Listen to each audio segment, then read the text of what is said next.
خلیفہ کے ہم ہیں خلیفہ ہمارا، وہ دل ہے ہمارا آقا ہمارا، ہمارا ہمارا خلیفہ ہمارا، وہ دل ہے ہمارا آقا ہمارا، وہ دل ہے ہمارا آقا ہمارا۔ Assalamu alaikum and welcome to This Week with Huzur. We are honored to present highlights of two virtual mulaqats that took place with Arab Ahmadis in Canada last weekend. We begin with Saturday's mulaqat, where Hazrat Khalifatul Masih, may Allah be his helper, met with the Arab Ahmadi men living in Canada. Last weekend, Hazrat Khalifatul Masih V, may Allah be his helper, held official meetings virtually with two delegations of Arab Ahmadis living in Canada. On Saturday, Huzur, may Allah be his helper, met a delegation of Arab Ahmadi men, during which those present were able to ask a range of questions. السلام عليكم ورحمة الله حضرة أمير المؤمنين. وعليكم السلام. سؤالي هو: كيف يمكن لنا أن نحب الآخرين المختلفين عنا عقائدياً وأن نواسيهم بدون أن يدخلنا شيء من النفاق؟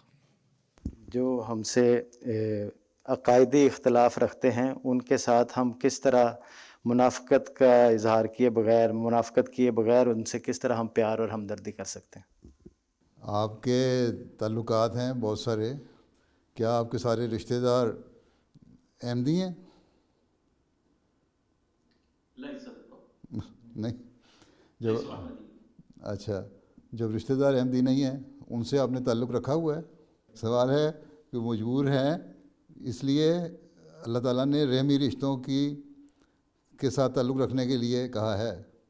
کہیں یہ نہیں فرمایا کہ جو رحمی رشتے تمہارے مذہب کے ہیں، ہم مذہب ہیں، ان سے تعلق رکھو، اور جو رحمی رشتے ہم مذہب نہیں ہیں ان سے نہ رکھو۔ ماں باپ کے بارے میں بھی کہا کہ اگر تمہارے سے وہ اختلاف کرتے ہیں تو ان کا اختلاف اپنی جگہ، اس سے کہو جہاں تک اللہ تعالیٰ کے دین کا معاملہ ہے میں تمہاری بات نہیں مانتا، لیکن باقی معاملات میں ان کو اف نہ کہو، ان کی خدمت کرو، ٹھیک ہے؟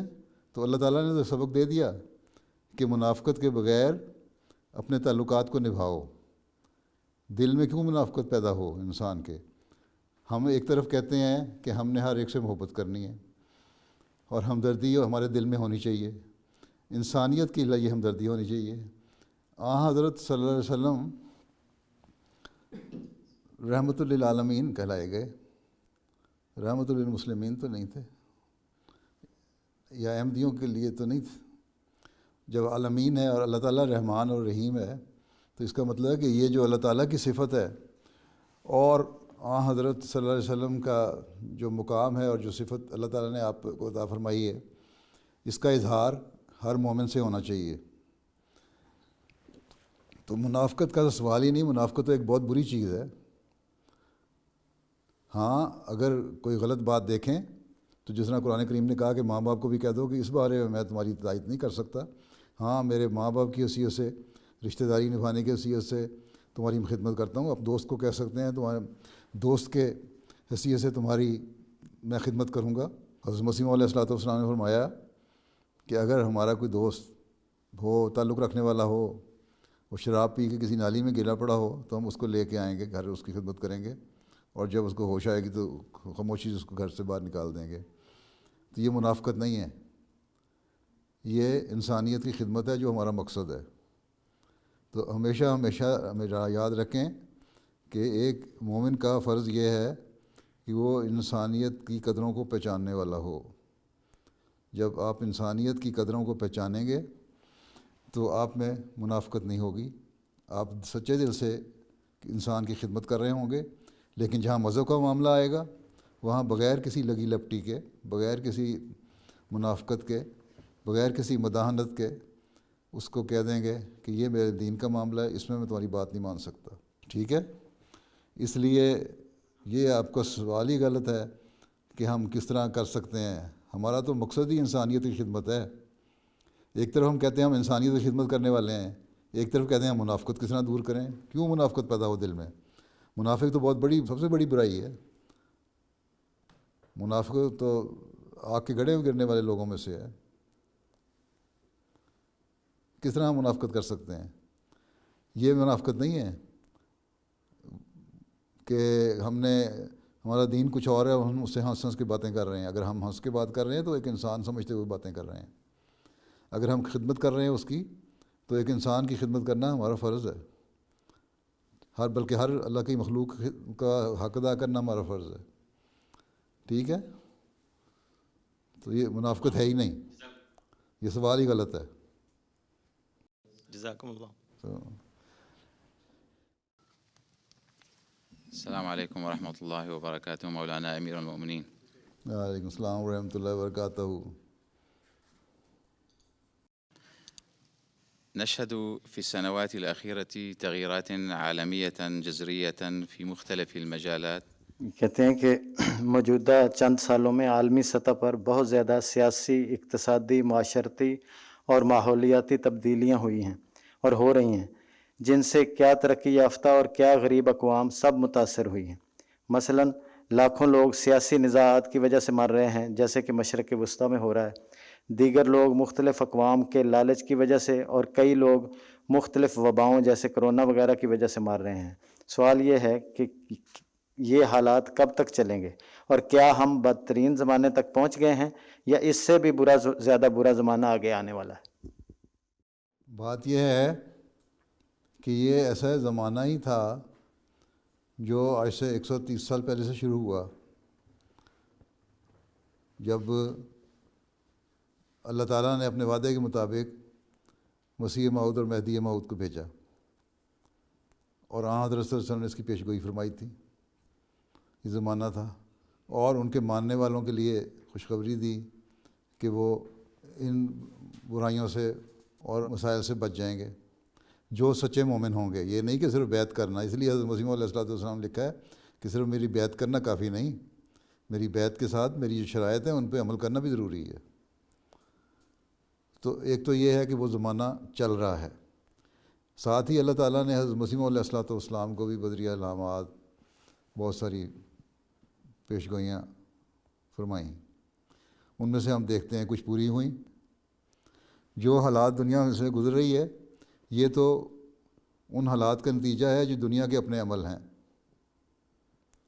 اللہ تعالیٰ کا ایک قانون قدرت چلتا ہے، اور وہ قانون قدرت اپنا کام کر رہا ہے۔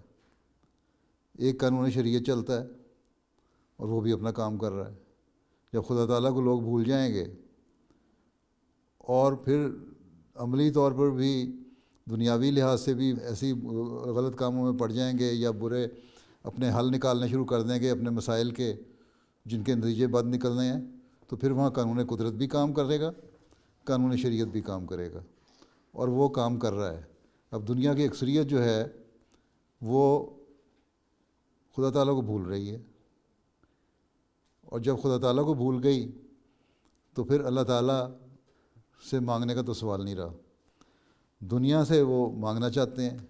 سیاستدان ہے، وہ سمجھتا ہے کہ میری قوت جو ہے وہ عوام ہے، وہ اپنی قوت خدا کو نہیں سمجھتا، کیونکہ اس نے مجھے ووٹ دینا ہے۔ اور اسی طرح بزنس مین ہے، وہ سمجھتا ہے کہ میری قوت جو ہے عوام کو کسی طرح رام کرنا، چاہے میں غلط طریقے سے کروں، بدماشی پھیلا کے کروں، یا صحیح طریقے سے کروں، جو بھی غلط یا صحیح طریقہ جو ہے، جس کو انگریزی میں کہتے ہیں بائی ہوک بائی کروک، ہم نے مقصد حاصل کرنا ہے۔ ٹھیک؟ تو یہ چیزیں جب پیدا ہو جائیں گی تو اس کے جو منطقی نتیجے ہیں وہ ظاہر ہو رہے ہیں۔ لیکن ساتھ ہی ہمیں یہ امید بھی ہے کہ کیونکہ اللہ تعالیٰ نے حضرت مسیح علیہ السلام سے وعدہ فرمایا ہوا ہے، اس لیے اگر ہم لوگ صحیح ایمانداری سے اپنے فرائض پورے کرتے رہیں، اپنے ایمان پہ مضبوط رہیں، اپنے جو حق ہیں ہمارے وہ ادا کرتے رہیں، جو ہمارے فرائض ہیں ان کو ہم ادا کرتے رہیں، تو پھر انشاءاللہ یہ پیشگوئیاں ہمارے زمانے میں بھی پوری ہو جائیں گی، اور بجائے لمبا عرصہ ہونے کے حضرت موسیٰ کی قوم کی طرح لمبا عرصہ نہیں چلے گا، پھر بلکہ جلدی بھی پوری ہو سکتی ہیں، اور ہم دیکھ لیں گے کہ آہستہ آہستہ دنیا پھر اپنے پیدا کرنے والے خدا کی طرف آئے گی اور اس کو مانے گی. ٹھیک ہے، اس لیے میں تو اتنا نا امید نہیں ہوں اس بات پہ کہ اگر احمدی اپنے آپ کو بدلیں اور اپنا حق ادا کریں، خدا تعالیٰ کا جو ہم پر حق ہے اس کو ہم ادا کرنے والے ہوں، اور بندوں کے جو ہم حق ہیں ہمارے پر حق ہیں وہ ادا کرنے والے ہوں. اسی پہ میں بار بار زور دیتا ہوں. تو یہ دو حقوق اگر ہم ادا کرنے والے بنیں گے، اور انہی حقوق کو قائم کرنے کے لیے حضرت مسیح علیہ السلام نے فرمایا کہ میں آیا ہوں جو اسلام کی تعلیم کے مطابق ہے، تو ہم جلدی اپنی اس کرائسس سے نکلتا ہوا ہم اپنے آپ کو دیکھیں گے. نہیں تو لمبا ایک عرصہ گزرے گا، لیکن ایک وقت آئے گا جو ہم اس کرائسس سے گزر جائیں گے اور احمدیت کی انشاءاللہ تعالیٰ کہ انتہا ہوگی، اور اس کے بعد پھر زمانہ آئے گا جو قرب قیامت کا زمانہ ہوگا. اب وہ ہم اسی دور میں سے گزر رہے ہیں بقول حضرت مسیح علیہ السلام کے کہ آخری 1000 سال ہے، اس میں سے ہم گزر رہے ہیں. لیکن اس سے پہلے ایک زمانہ ترقی کا آنا ہے اسلام کی، اور وہ انشاءاللہ آئے گا. لیکن ہم نے اپنی زندگیوں میں دیکھنا ہے یا ہماری نسلوں نے دیکھنا ہے، یہ اللہ بہتر جانتا ہے. ہم اس کے بارے میں کچھ نہیں کہہ سکتے. ٹھیک ہے.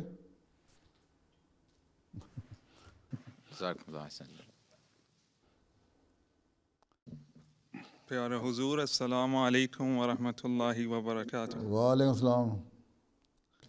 میرا سوال یہ ہے کہ وہ کیا وجوہات ہیں جس کی وجہ سے عرب ممالک تباہ ہو رہی ہیں؟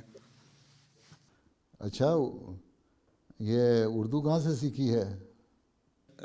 حضور میں جامعہ میں پڑھ رہا ہوں. پڑھ رہے ہیں؟ کون سی کلاس میں؟ ثالثہ میں. ثالثہ میں؟ اچھا، ماشاءاللہ، اچھی اردو آ گئی ثالثہ تک تو. جی، میں ایران کے جماعت سے میں ہوں. ایران سے؟ اچھا، عقیل الخمیسی ایران سے. اچھا، تو فارسی کے قریب ہی ہے نا بعض الفاظ تو. جی. آج کل کے حالات ایسے نہیں ہیں کہ آپ ایران جا سکیں، اس لیے بیٹھے ہیں آرام سے. پہلی بات تو یہ ہے. ٹھیک ہے، پہلی بات تو میں نے یہ کہنی ہے کہ صبر تھوڑا سا کر لیں، اللہ تعالیٰ بہتر نتائج پیدا کرے گا. ٹھیک، اماں ابا یاد آتے ہوں گے، کوئی بات نہیں. ٹھیک ہے، نمبر 1. نمبر 2 یہ کہ عرب ممالک کی تباہی کی اصل وجہ کیا تھی کہ ابھی تک وہی وجہ ہے. جب خدا واحد و یگانہ کو چھوڑ کے جب بڑی طاقتوں کو خدا انسان بنا لیتا ہے، سعودی عرب کے بادشاہ سے لے کے ایک چھوٹی سے چھوٹی اسٹیٹ کے بادشاہ یا سربراہ تک کا یہ حال ہے، تو پھر خدا تعالیٰ کا ہاتھ تو اٹھ جاتا ہے نا اس پہ سے. ٹھیک ہے، پھر یہ ہے کہ جو اللہ تعالیٰ نے احکام دیے ان پہ تو عمل نہیں کرنا، اور جو دولت اور پیسہ جو اللہ تعالیٰ نے دے دیا اس سے ناجائز فائدہ اٹھانا. قرآن کریم سے بھی سبق حاصل نہیں کیا انہوں نے. اللہ تعالیٰ نے قرآن کریم میں فرما دیا تھا کہ پیسوں کی وجہ سے یہ قومیں تباہ ہو جاتی ہیں، یا دولت ان کو تباہ کر دیتی ہے. ہم دیتے ہیں تو بڑے خوش ہوتے ہیں، دیکھو ہمارے پاس اتنی دولت آ گئی، اور وہی دولت ان کی تباہی کا ذریعہ بن جاتی ہے. تو اللہ تعالیٰ نے ان کو بھی دیا، ان سے کیا فائدہ اٹھایا انہوں نے، کیا دین کی خدمت کی. ایک جماعت احمدیہ ایک چھوٹی سی جماعت ہے جو دنیا میں قرآن کریم کو رائج کرنے اور پھیلانے کے لیے کام کر رہی ہے، چندے اکٹھے کر کے. چھوٹے چھوٹے ممالک بھی ہیں، وہ بھی جو ہیں وہ ان کا 6 مہینے کا جو یا مہینے کا سرکاری خرچہ جو ہے وہ جماعت احمدیہ کے سارے سال کے بجٹ سے بھی زیادہ ہوتا ہے. ٹھیک ہے، لیکن کیا قرآن کی خدمت کر رہے ہیں.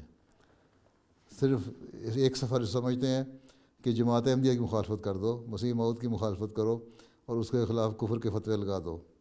ٹھیک ہے، تو پھر جب ایسی حالت ہو کہ دین سے دور ہٹ جانا، دنیا داروں کو اپنا خدا سمجھ لینا، اصل خدا کے نام پہ غلط کام کرنا، غلط قسم کی بدعات پھیلانا اور اس تعلیم کا غلط تشریح کرنا، اور نہ اللہ کے حق ادا کرنا نہ بندوں کے حق ادا کرنا، تو پھر اس کے بعد پھر یہی نتیجہ منطقی نتیجہ نکلتا ہے جو نکل رہا ہے.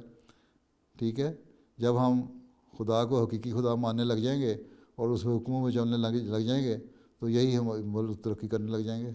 یہ کوئی چھوٹی طاقت تو نہیں دنیا میں 54 ممالک ہیں مسلمان.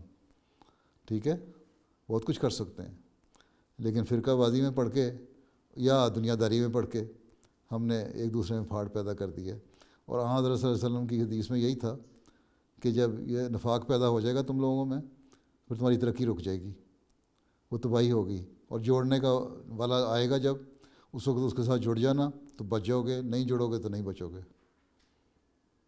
ٹھیک مولوی صاحب, چلو پھر اللہ حافظ.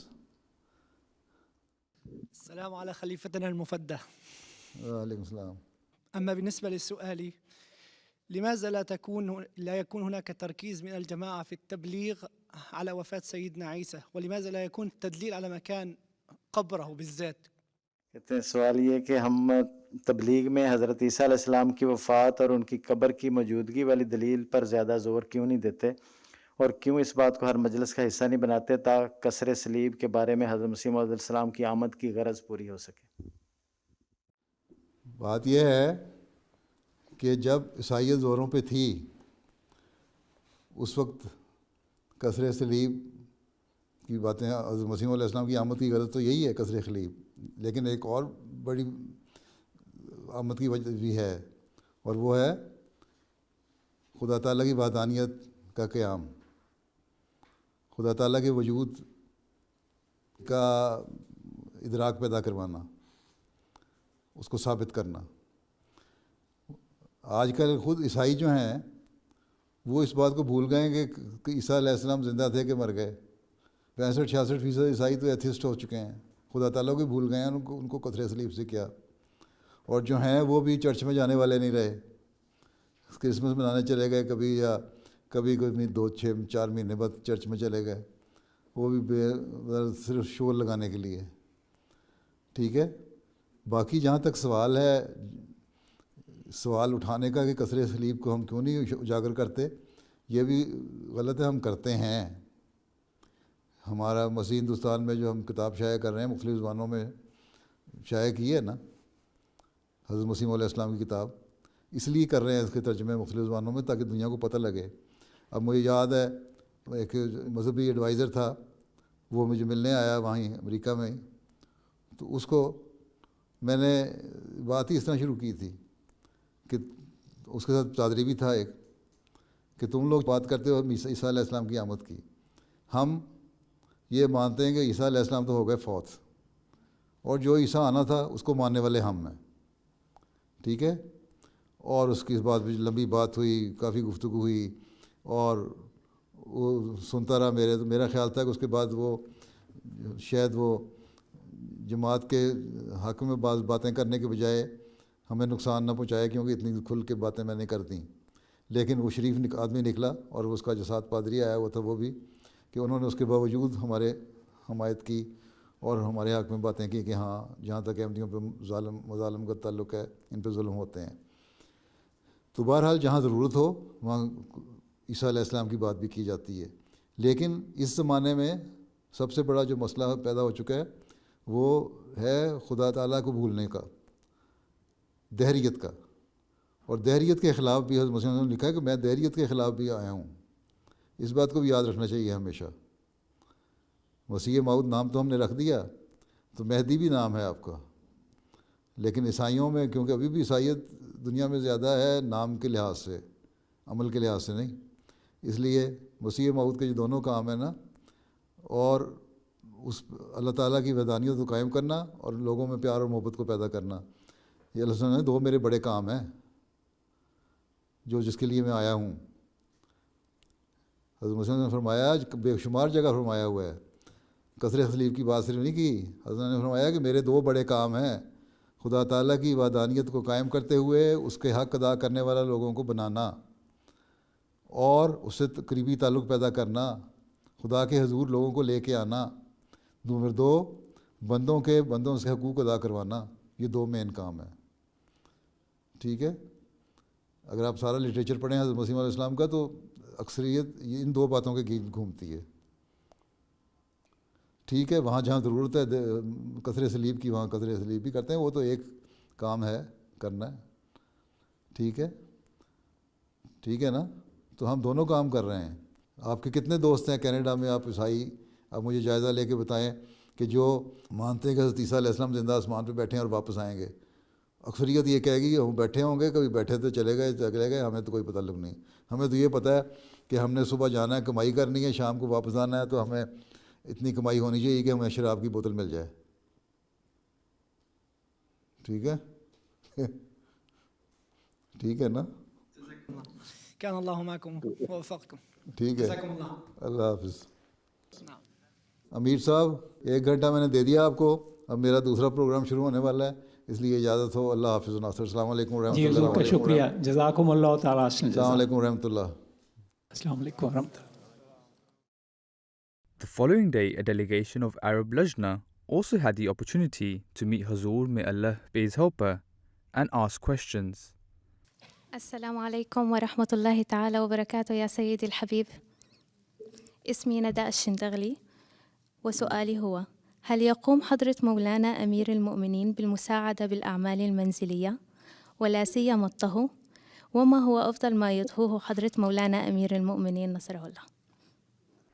کہ کیا حضور انور گھر کے کام کاج میں مدد کرتے ہیں، اسپیشلی کھانا پکانے وغیرہ میں، اور حضور کیا اچھا پکا لیتے ہیں؟ کیا اچھا پکا لیتا ہوں؟ یہ تو جو کھانے والا وہی بتا سکتا ہے کہ میں اچھا پکاتا بھی ہوں کہ نہیں ہیں. میں اگر کچھ 2-4 چیزیں، اگر ہر چیز تو میں نہیں کہتا میں پکا سکتا ہوں، لیکن کبھی کبھی پکایا کرتا. اب تو مدتیں ہو گئیں، کبھی نہیں پکا سکا، وقت ہی نہیں ملتا ہیں. نہ آپ لوگوں سے فرصت ملتی ہے، نہ دفتری کاموں سے فرصت ملتی ہے، نہ لوگوں کے خطوط پڑھنے سے فرصت ملتی ہے کہ کر سکے. لیکن پھر بھی کبھی موقع مل جائے کوئی چھوٹے موٹے کام کرنے کا، اور اگر ضرورت ہو تو کر دیتا ہوں. ٹھیک ہے.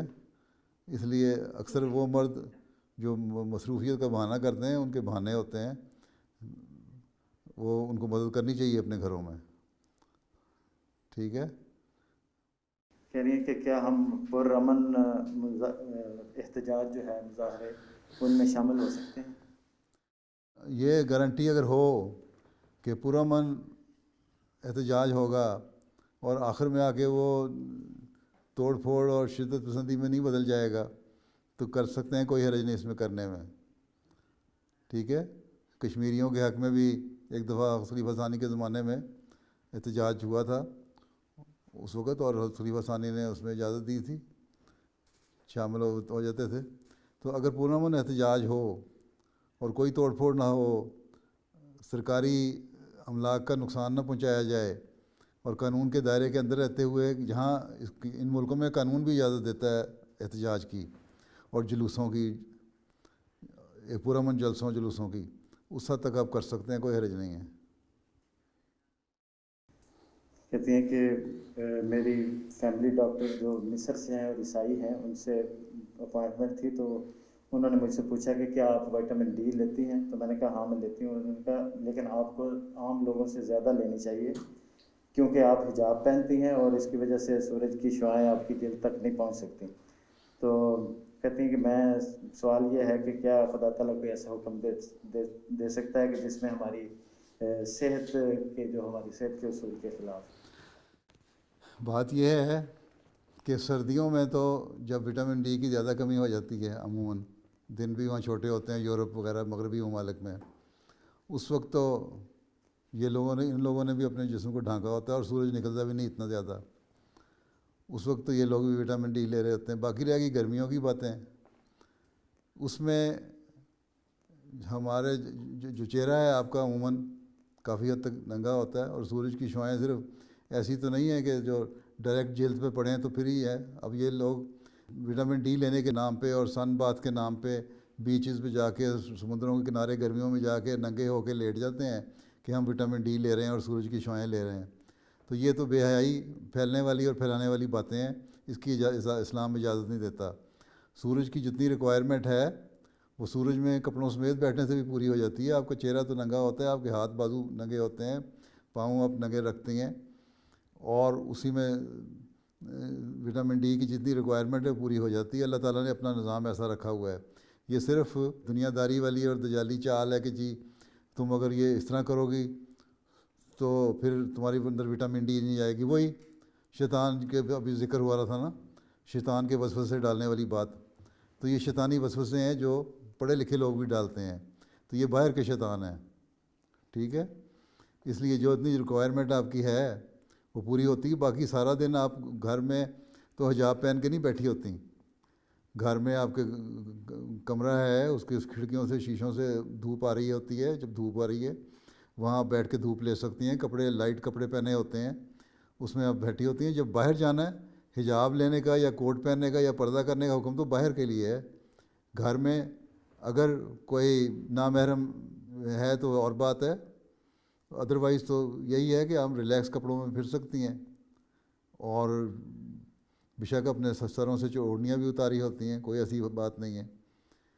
تو ڈھیلے لباس بھی ہوتے ہیں گھروں میں. اور وہ جو لباس ایک آدھی قمیض پہنی ہوتی ہے وہ کافی ہوتی ہے سورج کی شعاؤں کو لینے کے لیے. یہ بالکل غلط طریقہ ہے. یہ کہہ دیا کہ جی سورج کی شعائیں نہیں جاتی، وٹامن ڈی لیں. ان لوگوں میں وٹامن ڈی کی زیادہ کمی ہوتی ہے، بلکہ یہ بھی لیتے ہیں بہت زیادہ، ٹھیک ہے. اور جو گرم ممالک ہیں وہاں ویسے ہی ملتی رہتی ہے، وہاں کوئی ایسا مسئلہ ہی کوئی نہیں ہے، ٹھیک. Another lady asked how to inculcate love for Allah the Almighty and for namaz within one's young children. ان کے سامنے نماز پڑھیں، ان کے سامنے اپنی نماز جو ہے نمازیں ان کے سامنے پڑھیں، اور نمازوں کی جو اپنی حالت ہے اس کو اتنا سنوار کے پڑھیں کہ ان بچوں میں شوق پیدا ہو کہ ہم نے بھی نماز پڑھنی ہے. میں نے دیکھا ہے کئی ماں باپ ہیں جو خود نماز پڑھتے ہیں بچوں کے سامنے. بچے جب دیکھتے ہیں تو خود بھی، لڑکیاں ہیں تو سر پہ اسکارف رکھ کے یا دوپٹہ رکھ کے نماز پڑھنے لگ جاتی ہیں اپنی ماں کے ساتھ. یا لڑکا ہے تو وہ سر پہ ٹوپی رکھ کے نماز پڑھنے لگ جاتا ہے، یا ویسے کھڑا ہو جاتا ہے نماز پڑھنے کے لیے. تو بچپن سے جب یہ شوق پیدا ہوگا، ان کو یہ احساس پیدا ہوگا کہ ہاں یہ ایک فرض ہے جو میری ماں اور میرے باپ ادا کر رہے ہیں، اور ان میں اس میں مزہ آ رہا ہے. آپ کی چہروں کو دیکھ کے ان کو بھی پتہ لگ رہا ہوگا کہ ان میں ایک شوق اور ذوق ہے نماز پڑھنے کے لیے، اور ایسی حالت طاری ہے جس کو کبھی انہوں نے چھوڑا نہیں. تو بچوں میں بچپن سے شوق پیدا ہوتا جائے گا. یہ تو انسان کا اپنا نمونہ ہے، عملی نمونہ دکھائیں گے بچوں کے سامنے تو ان میں شوق پیدا ہو جائے گا. اور پھر اس شوق کو بڑے ہوتے تک رکھیں، 7 سال کی عمر تک ان میں شوق پیدا ہو جائے. اس لیے آپ نے فرمایا کہ 7 سے 10 سال کی عمر تک بچوں کو پھر نمازیں پڑھانے کی طرف توجہ دلاتے رہو. اس سے پہلے تو نہیں نمازیں پڑھانے کے لیے کہا، لیکن اپنے نمونے دکھانے کے لیے کہا ہے. اس کے بعد 3 سال نماز پڑھنے کے لیے کہو، یہ 1 2 3 4 نمازیں پڑھ لیں. اس کے بعد 10 سال کے بعد فرمایا کہ فرض ہو گیا، اب ان سے کہو تمہارے بھی فرض ہے، اب تم بڑے ہو گئے ہو، اب تم نے نماز پڑھنی ہے. تو یہ نمونے ہیں ماں اور باپ کے، کس حد تک آپ کو خود اللہ تعالیٰ کی عبادت کی طرف رغبت ہے اور کس طرح آپ اس کا حق ادا کرتی ہیں. جب خود ادا کر رہی ہوں گی اور بچے کا باپ بھی کر رہا ہوگا تو وہ خود ہی عادت پڑ جائے گی. ٹھیک ہے، سمجھ آ گئی نا میری بات کی؟ یا کچھ رہ گیا سوال تو پوچھ لیں دوبارہ. وہ کہہ رہی ہیں کہ میرا بیٹا جو ہے اس کی عمر 11 سال ہے، وہ ہمارے ساتھ پڑھتا ہے، اور بیٹی ہے اس کی عمر 3 سال. تو وہ حجاب وغیرہ بھی پہنتی ہے، لیکن کبھی وہ وضو وغیرہ کا اہتمام نہیں کرتی، ویسے کھڑی ہو جاتی ہے. تو میں بیٹے کو اس کے لیے ہاں کہتی، میں بیٹے کو کہتی ہوں کہ کوئی بات نہیں اسے پڑھنے دو، لیکن وہ کہتا ہے کہ آپ اس کو اجازت دیتی ہیں، مجھے نہیں اجازت دیتی. کہ میں اس کو کہتے ہیں کہ تمہاری جو بیٹی ہے وہ تو ابھی اس پہ فرض ہی نہیں ہوئی نمازیں. وہ اگر آ کے شوق سے شامل ہو رہی ہے تو اس کو شوق سے شامل ہونے دو. اس پہ ہم نے ابھی اس عمر کی سختی نہیں کرنی. اسلام دین یسر ہے، تنگی نہیں دیتا. تو لیکن تم کیونکہ 11 سال کے ہو گئے ہو، تمہارے پہ جو بھی قوانین ہیں، جو بھی پروٹوکول ہے نماز ادا کرنے کے لیے، اس کے لوازمات ہیں، اس سے پہلے کیا کرنا ہے، وضو کرنا ہے، اور پھر نماز کے لیے کس طرح کھڑا ہونا ہے، تم پہ کیونکہ فرض ہو چکا ہے. اس لیے تمہیں ہم کہتے ہیں کہ تم یہ کرو. بیٹی پہ فرض نہیں ہوا. جب وہ 11 سال کی ہوگی یا 7 سال کی ہوگی، 10 سال کی ہوگی، تو ہم اس کو بھی کہیں گے. 7 سال کی عمر اس کو عادت ڈالنا شروع کریں گے، اور 10 سال کی جب انشاءاللہ ہوگی تو اس کو بھی ہم کہیں گے تمہاری طرح ہی فکر نہ کرو. تو یہ نہیں کہ اس سے کوئی امتیازی سلوک ہو رہا ہے. وہ بچپن میں تمہیں بھی نہیں ہم کہتے تھے اور اس کو بھی نہیں کہتے. جب یہ تمہاری عمر کی آئے گی تو اس کو بھی ہم کہیں گے. اس طرح بتا دیں، پیار سے بتا دیں بچے کو، ٹھیک ہے. السلام علیکم ورحمة الله وبركاته. Dearest Huzur, وعلیکم السلام. سؤالي هو: ما هي أهم الصفات التي يجب على زوجة المربي أن تتحلى بها؟ جزاكم الله. کہتے ہیں کہ مربی کی بیوی کو کون کون سی خوبیاں اس میں ہونی چاہیے؟ مربی کی بیوی میں پہلی بات ہے مربی کی بیوی کو سمجھنا چاہیے کہ وہ بھی مربی ہے، اور اس سے پہلے مربی کو خود سمجھنا چاہیے کہ وہ مربی ہے، اور مربی کا مطلب وہ ہوتا ہے کہ تربیت کرنے والا، ٹھیک ہے، اور تربیت وہی اچھا اس طرح کر سکتا ہے جس کی خود تربیت اچھی ہوئی ہو، جو اپنے نمونے نیک قائم کرنے والا ہو۔ جب مربی نیک نمونے قائم کرے گا تو اس کی بیوی بھی اس کے نمونے پہ چلے گی اور نیک نمونہ قائم کرنے کی کوشش کرے گی، اور جب نیک نمونہ قائم کرنے کی کوشش کرے گی تو پھر اس کا کام یہ ہوگا کہ عورتوں میں اپنے اس نیک نمونے کی وجہ سے ان کی تربیت کے لیے اہم کردار ادا کرے۔ مربی کی بیوی کو 5 وقت کی نمازوں کا پابندی، سنوار کے نمازیں پڑھنا بہت ضروری ہے۔ مربی کی بیوی کے لیے قرآن کریم کی تلاوت کرنا اور اس کے معنی جاننا اور اس کی تفسیر جاننا ضروری ہے۔ مربی کی بیوی کو جماعت کا لٹریچر، اسلام کا لٹریچر اور تفسیریں پڑھنا بھی چاہیے کچھ وقت نکال کے، تاکہ اس کو جہاں موقع ملے تبلیغ کر سکے۔ مربی کی بیوی کے اخلاق اچھے ہونے چاہیے، لوگوں سے ملے تو وہ کہیں گے ہاں بڑی با اخلاق عورت ہے۔